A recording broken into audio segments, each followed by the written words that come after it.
CET graduation level पाठ्यक्रम भारतीय राष्ट्रीय आंदोलन पर विशेष बल के साथ राजस्थान और भारत का इतिहास। भारतीय इतिहास की महत्वपूर्ण घटनाएं। 19वीं एवं 20वीं शताब्दी में सामाजिक एवं धार्मिक सुधार आंदोलन।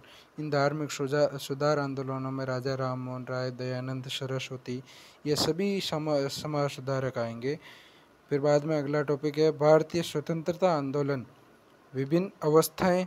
इस स्वतंत्रता आंदोलन की कौन कौन सी स्टेजेज रही हैं, इनमें देश के विभिन्न क्षेत्र के योगदानकर्ताओं, जैसे पंजाब में कौन था, यूपी में कौन था, ये विभिन्न क्षेत्रों में कौन कौन नेताओं ने, किन किन नेताओं ने योगदान दिया, इनके योगदानकर्ताओं के नाम और उनका योगदान। फिर बाद में अगला टॉपिक है 1857 की क्रांति। इस क्रांति में राजस्थान का योगदान, राजस्थान में जनजाति व किसान आंदोलन, राजनीतिक जागरण जिसमें प्रजामंडल वगैरह ये सब आ जाएंगे, तो प्रजामंडल आंदोलन। अगला है स्वतंत्रोत्तर राष्ट्र निर्माण, मतलब स्वतंत्रता के बाद राष्ट्रीय कैसे एकीकरण हुआ, राज्यों का कैसे पुनर्गठन किया गया। उसके बाद प्रथम प्रधानमंत्री जैसे जवाहरलाल नेहरू बने, तो नेहरू युग में किन किन संस्थाओं के निर्माण हुए, ये लिखा हुआ। संस्थानिक निर्माण, विज्ञान एवं तकनीकी का विकास। उस समय आपको पता है, जैसे भी कांग्रेस वाले बोलते हैं कि नेहरू के समय ये हुआ, तो उन संस्थाओं के नाम और तकनीकी का, विज्ञान तकनीकी का कैसे विकास हुआ, उन सभी के संबंधित प्रश्न आएंगे। अगला है राजस्थान का इतिहास, कला संस्कृति, साहित्य, परंपरा एवं विरासत। ये राजस्थान जीके से संबंधित, ये समझो।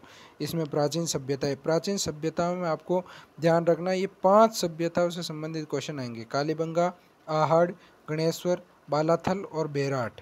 इसके बाद है राजस्थान के इतिहास की महत्वपूर्ण ऐतिहासिक घटनाएं, जिसमें प्रमुख राजवंश, उनकी प्रशासनिक व्यवस्था एवं राज व्यवस्था, राजस्व व्यवस्था एवं सामाजिक सांस्कृतिक आयाम। इसका मतलब ये राजस्थान का पूरे राजवंश से संबंधित हो गया। उसके बाद स्थापत्य कला की प्रमुख विशेषताएं, किले एवं स्मारक, कलाएं, चित्रकलाएं, हस्तशिल्प। इसका मतलब ये राजस्थान का इतिहास और उन राजाओं द्वारा बनाए गए किले, दुर्ग वगैरह ये सभी आ जाएंगे। उसके बाद उनके काल में कौन कौन सी साहित्यिक रचनाएं हुई, तो राजस्थानी साहित्य की महत्वपूर्ण कृतियाँ एवं क्षेत्रीय बोलियाँ। ये बोलियाँ राजस्थानी भाषा में उनकी बोलियाँ, आपने अहिरवाटी वगैरह ये सुनी होगी, मालवी, ये सभी बोलियाँ जो है इनके बारे में आएंगे, क्षेत्रीय बोलियाँ। उसके बाद मेले, त्योहार, लोक संगीत एवं लोक नृत्य। उसके बाद राजस्थानी संस्कृति, परंपरा एवं विरासत। कैसे राजस्थानी संस्कृति आगे बढ़ी, इसकी क्या परंपराएं रही, इसकी इन परंपराओं में क्या इतिहास रहा है, ये अपनी विरासत है इसमें। और इसके बाद राजस्थान के धार्मिक आंदोलन, जिसमें संत एवं लोक देवता संबंधी सभी क्वेश्चन आ जाएंगे। यहाँ पर एक आपने देखा होगा कि आरएस में एक क्वेश्चन आता है लोक देवियों से, लेकिन यहाँ पर लोक देवियाँ नहीं दे रखी है, लोक देवता है। उसके बाद महत्वपूर्ण ऐतिहासिक स्थल, इतिहास से संबंधित महत्वपूर्ण स्थल, जैसे 2.5 दिन का झोपड़ा वगैरह, ये जो इतिहास से संबंधित महत्वपूर्ण स्थल हैं, इनसे क्वेश्चन आएंगे। उसके बाद राजस्थान के प्रमुख व्यक्तित्व, राजस्थान में कौन कौन से व्यक्ति रहे, जैसे स्वतंत्रता आंदोलन में जैसे से संबंधित, जैसे केसरी सिंह बारड, जोरावर सिंह, प्रताप सिंह, विजय सिंह पथिक वगैरह, ये प्रमुख व्यक्तित्व। और उसके बाद राजस्थान का एकीकरण, राजस्थान का एकीकरण आपने 7 चरणों में राजस्थान का एकीकरण आता है, उसके क्वेश्चन आएंगे। उसके बाद भारत का भूगोल, भारत का भूगोल में भौतिक स्वरूप में पूरा भूगोल आ गया, ऐसा समझो। पर्वत, पठार, मरुस्थल, मैदान, ये चारों ही एक तरह का भौतिक स्वरूप में आते हैं। पर्वतीय क्षेत्र, हिमालय वगैरह।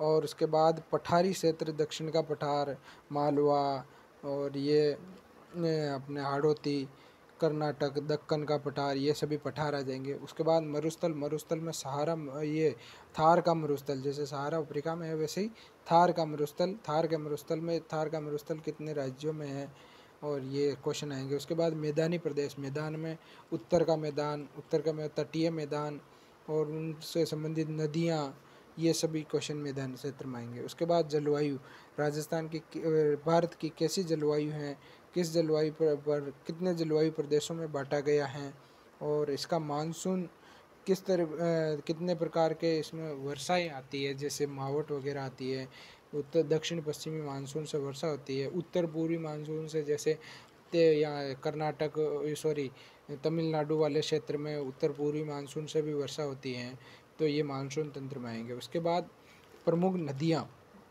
उत्तर भारत की नदियाँ, दक्षिण भारत की नदियाँ ये, और उसके बाद उन नदियों पर बने बांध और झीलें एवं सागर से संबंधित ये क्वेश्चन आएंगे। जैसे अरब सागर और बंगाल की खाड़ी से ये अपने जो क्वेश्चन बनते हैं, तटीय प्रदेशों में कौन कौन से द्वीप हैं, उन द्वीपों के बीच कौन कौन सी जल संधियाँ हैं, ये क्वेश्चन सागरों से संबंधित आते हैं। उसके बाद वन्य जीव जंतु एवं अभ्यारण्य, इन वन्य जीव जंतुओं में जैसे केबुल लामजाओ एक अभ्यारण्य हो, सुना होगा आपने, वहाँ पर एक, और वहीं जैसे असम का काजीरंगा, और उनमें कौन कौन से जीव विशेषकर पाए जाते हैं, जैसे गेंडा कहाँ पाया जाता है, सब ये हाथी, और एशियाई शेर जैसे जो गुजरात को गिर अभ्यारण्य में, ऐसे क्वेश्चन।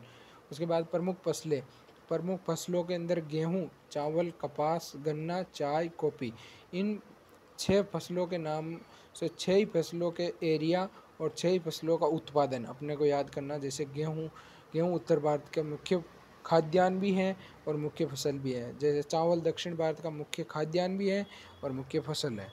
और उसके बाद कपास महाराष्ट्र में काली मृदा में होता है, और गन्ना, चाय, कॉफ़ी अपने पहाड़ी क्षेत्रों में होता है, जैसे दक्षिण में नीलगिरी की पहाड़ियाँ और उत्तर पूर्वी असम के वहाँ, तो इनसे संबंधित क्वेश्चन आएंगे। उसके बाद प्रमुख खनिज में अपने को 4 खनिजों के बारे में विशेष ध्यान रखना है। एक तो लोह अयस्क से संबंधित खनिज, उसके बाद मैग्नीज, बॉक्साइट और अभ्रक, ये 4 खनिज सिलेबस टू द पॉइंट याद करना पहले, फिर बाद में एक्स्ट्रा पढ़ना है। उसके बाद ऊर्जा के संसाधन 2 तरह के, जैसे परंपरागत, गैर परंपरागत, इनसे संबंधित क्वेश्चन आएंगे। उसके बाद प्रमुख उद्योग एवं औद्योगिक प्रदेश, प्रमुख कौन कौन से उद्योग हैं और उनके कौन कौन से प्रदेश विकसित हुए, जैसे कोयला उत्पादक क्षेत्रों में लौह इस्पात उद्योग विकसित हुए हैं, और जैसे कपास उत्पादन क्षेत्र में सूती वस्त्र उद्योग विकसित हुए हैं। तो ये भारत के अपने प्रमुख औद्योगिक प्रदेश हैं। उसके बाद राष्ट्रीय राजमार्ग एवं परिवहन के अन्य साधन, जैसे अपने रेल परिवहन, वायुयान, और उन परिवहन के साधनों से अपना व्यापार कैसे प्रभावित होता है, तो ये क्वेश्चन आएंगे। उसके बाद राजस्थान का भूगोल राजस्थान के भूगोल में ये पूरा ही भूगोल ही आ गया, लेकिन यहाँ पर एक क्वेश्चन आएगा, जैसे भूगर्भिक संरचना एवं भू आकृतिक प्रदेश। भूगर्भिक संरचना में जैसे अरावली सबसे प्राचीनतम पर्वत श्रृंखला है, तो ये भूगर्भिक संरचना से संबंधित, जैसे देहली समूह वाली चट्टानें कहाँ पाई जाती हैं, ये भूगर्भिक संरचना से संबंधित क्वेश्चन है। भू आकृतिक प्रदेश, इस भू आकृतिक प्रदेश से क्वेश्चन कैसे बनता है, एक तो मरुस्थली, राजस्थान को कितने क्षेत्रों में बांटा गया, कितने प्रदेशों में बांटा गया है, और मरुस्थली प्रदेश को कितने प्रदेशों में फिर से विभक्त किया गया है, ये क्वेश्चन आएगा। और राजस्थान की क्या जलवायु दशाएं हैं, और मानसून तंत्र कैसा है राजस्थान का, राजस्थान में वर्षा कैसी होती है, कितने जलवायु प्रदेश हैं, ये क्वेश्चन आएंगे। उसके बाद अफवाह तंत्र, राजस्थान में 3 तरह की नदियाँ पाई जाती है, एक तो अरब सागरीय, बंगाल की खाड़ी और आंतरिक नदियाँ। उसके बाद झीलें, सागर, बांध एवं जल संरक्षण की तकनीकें, प्राकृतिक वनस्पति, वन्य जीव जंतु एवं अभ्यारण्य कितने, और ये अभ्यारण्यों से संबंधित कौन सा अभ्यारण्य किस जिले में है। और इसमें एक क्वेश्चन आपको ध्यान रखना है, प्रत्येक जिले का एक शुभंकर है, तो वो शुभंकर आपको ध्यान रखना है। उसके बाद मृदाएं, एंटीसोल, वर्टिसोल वगैरह, उसके बाद एक और वो साइरोजेक्स वगैरह, ये मृदाओं के प्रकार, ये आपको ध्यान रखना है। उसके बाद रबी एवं खरीफ की फसलें, ये रबी की फसलें जैसे अपने इनको उनाड़ू फसल भी कहा जाता है, खरीफ की फसलें इनको शालू फसल भी कहा जाता है। ये कब बोई जाती है, कब इनकी कटाई होती है, इससे संबंधित क्वेश्चन आता है। और सीधा क्वेश्चन पूछे तो 4 फसलों के नाम चारों ऑप्शन में दे देते, मतलब 4 चौक 16 फसलों के नाम होते हैं, 10-12 फसलों के नाम होते हैं, और इनमें से पूछ लेता है सभी किस ऑप्शन में सभी रबी की फसलें हैं या सभी खरीफ की फसलें हैं, ऐसा क्वेश्चन आता है। उसके बाद ये जनसंख्या के आंकड़े अपने को 2011 वाले ही पढ़ने, अभी तक कितनी वृद्धि क्या घनत्व है, साक्षरता क्या है और लिंगानुपात कितना है। लिंगानुपात में आपको पूर्व ये जिले वाइज भी पूछा जा सकता है जिसमें सर्वाधिक और न्यूनतम हो, और एक शिशु लिंगानुपात आपको विशेष ध्यान से पढ़ना है। उसके बाद प्रमुख जनजातियाँ, उसके बाद धात्विक अधात्विक खनिज, धातु से संबंधित खनिज धात्विक, और अधात्विक जो जैसे संगमरमर है ये सभी अधात्विक खनिज हैं। और ऊर्जा संसाधन परंपरागत गैर परंपरागत, ये वो इंडिया वाला ही आ गया। उसके बाद पर्यटन स्थल, राजस्थान में पर्यटन को उद्योग का दर्जा दे रखा है तो पर्यटन स्थल से क्वेश्चन बनना स्वाभाविक है। उसके बाद यातायात के साधन, राष्ट्रीय राजमार्ग का कितना % योगदान है, कौन कौन से राष्ट्रीय राजमार्ग राजस्थान से गुजरते हैं, किन किन जिलों से होकर गुजरते हैं। उसके बाद रेल यान का कौन सा मंडल राजस्थान में है, ये क्वेश्चन यहाँ से आ सकता है। उसके बाद वायुयान के जैसे अंतर्राष्ट्रीय हवाई अड्डे कहाँ पर अपने राजस्थान में हैं, ये क्वेश्चन यहाँ से आ सकता है। अब अगला टॉपिक आ गया अपना पॉलिटी का। राजस्थान पर विशेष बल के साथ भारतीय राजनीतिक व्यवस्था, इसमें अपने को राजस्थान से संबंधित जो भी चीज़ आएगी उसको तो विशेष ध्यान रखना है। तो भारतीय संविधान की प्रकृति, प्रस्तावना, मौलिक अधिकार, राज्य के नीति निर्देशक सिद्धांत, मौलिक कर्तव्य, संघीय ढांचा, संवैधानिक संशोधन, आपातकालीन प्रावधान, जनहित याचिका। उसके बाद संविधान सभा में राजस्थान से सदस्य वगैरह, ये ध्यान रखना अपने को। भारतीय संविधान की विशेषताएं, उसके बाद राष्ट्रपति, प्रधानमंत्री, मंत्रिपरिषद, इनसे संबंधित अपने को विभिन्न अनुच्छेद याद करने। संसद और उच्चतम न्यायालय, संघीय एवं राज्य कार्यपालिका, निर्वाचन आयोग, नियंत्रक एवं मालिका परीक्षक, मुख्य सूचना आयुक्त, लोकपाल, राष्ट्रीय मानवाधिकार आयोग, इसके अध्यक्ष को विशेष अभी पढ़ के जाना है नया वाला। और स्थानीय स्वायत्त शासन, पंचायती राज। राजस्थान की राजनीतिक एवं प्रशासनिक व्यवस्था में राज्यपाल, मुख्यमंत्री, विधानसभा, राज्य विधानसभा, उच्च न्यायालय, इनसे संबंधित अपने को अनुच्छेद याद रखने। और राजस्थान लोक सेवा आयोग RPSC का गठन कब हुआ, ये आपको ध्यान रखना है। जिला प्रशासन, राज्य मानवाधिकार आयोग, लोकायुक्त, राज्य निर्वाचन आयोग, राज्य सूचना आयोग। अगला अपना टॉपिक आ गया इकोनॉमिक्स से संबंधित। इकोनॉमिक्स में अपने को अधिकतर बजट से संबंधित ही क्वेश्चन बना लिए जाते हैं, तो अपने को नवीनतम आंकड़े यहाँ पढ़ के जाना है दोनों ही इकोनॉमिक्स में, भारतीय इकोनॉमिक्स और राजस्थान की अर्थव्यवस्था में। बजट निर्माण, बैंकिंग, लोक वित्त, वस्तु GST जिसे हम कहते हैं, राष्ट्रीय आय, समृद्धि, विकास का आधारभूत, राजकोषीय एवं मौद्रिक नीतियाँ, सब्सिडी और लोक वितरण की क्या प्रणालियाँ रही, ई-कॉमर्स, अर्थव्यवस्था के प्रमुख क्षेत्र, कृषि, उद्योग, सेवा एवं व्यापार क्षेत्रों की वर्तमान स्थिति क्या है, मुद्दे एवं पहल अभी वर्तमान में क्या चल रहे हैं, हरित क्रांति, श्वेत क्रांति, नीली क्रांति, इन तीनों क्रांतियों से संबंधित क्वेश्चन। पंचवर्षीय योजना एवं नियोजन प्रणाली क्या रही है, कब से शुरू हुई है, कौन कौन सी पंचवर्षीय योजना में क्या क्या विशेषताएं रही हैं, प्रमुख आर्थिक समस्याएं, सरकार की पहल, आर्थिक सुधार एवं उदारीकरण।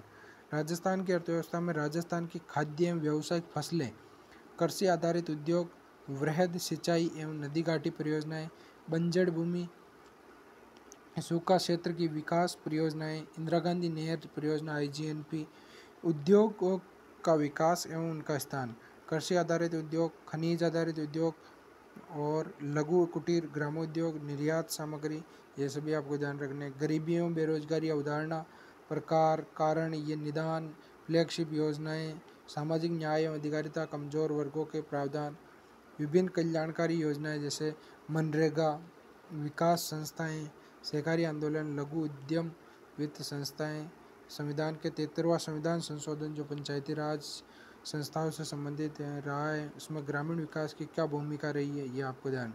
उसके बाद साइंस एंड टेक्नोलॉजी में आपको सूचना और संचार प्रौद्योगिकी, रक्षा प्रौद्योगिकी, अंतरिक्ष प्रौद्योगिकी, ये आपको ध्यान रखना है। उसके बाद जनरल साइंस आ गई जैसे विद्युत धारा, ऊष्मा, कार्य ऊर्जा, आहार, पोषण, रक्त समूह, RH कारक, ये आपको बायोलॉजी के संबंधित।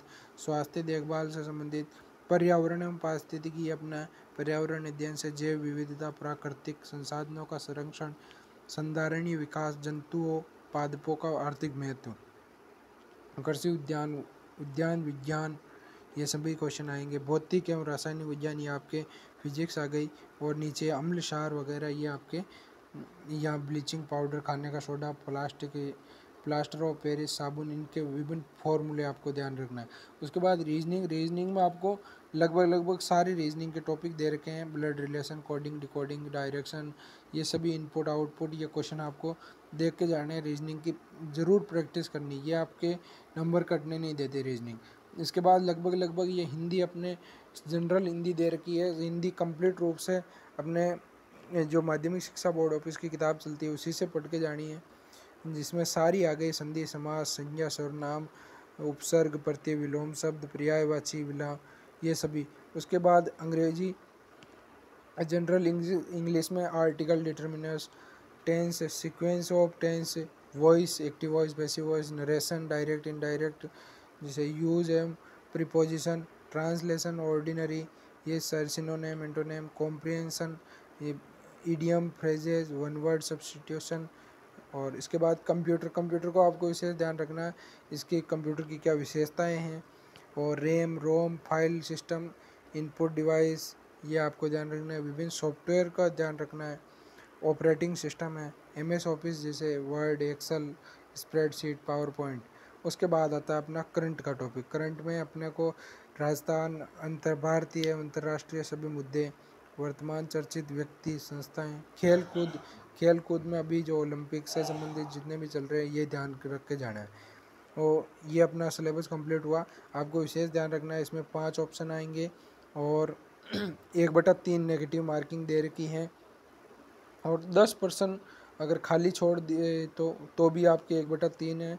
और अगर गलत सवाल कर दिया तो भी आपके 1/3 माइनस मार्किंग रखी जाएगी। अब देखो ये सिलेबस में लगभग इन्होंने कुछ भी नहीं छोड़ा है, लेकिन अपने से जितना कवर हो सके उसको कवर करके जाना है। और अपने को हम प्रत्येक भर्ती में क्वालिफाई के लिए 40% लाना अब अनिवार्य है। धन्यवाद दोस्तों।